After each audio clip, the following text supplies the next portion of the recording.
Let's start with question number 14. It says the potential difference between the terminals of an electric heater is 60 volt when it draws a current of 4 ampere from the source. What current will the heater draw if the potential difference is increased to 120 volt? तो अगर हम Ohm's law से देखें तो we know कि R का जो formula होता है it is V over I.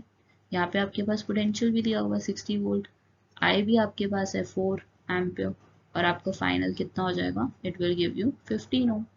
Resistance तो आ गया. अब यहाँ पे आपको क्या निकालना है, you have to find the current drawn और पोटेंशियल कितना इंक्रीज हो चुका है, अभी 120 पे आ चुका है. तो यस, नथिंग न्यू, आई की वैल्यू निकालनी है आपको. वी आपके पास है, आर आपके पास है. वी की वैल्यू क्या है 120 वोल्ट, आर की वैल्यू आपकी कितनी है 15.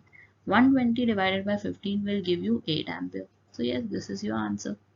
Now moving to the next one, which is the 15th question.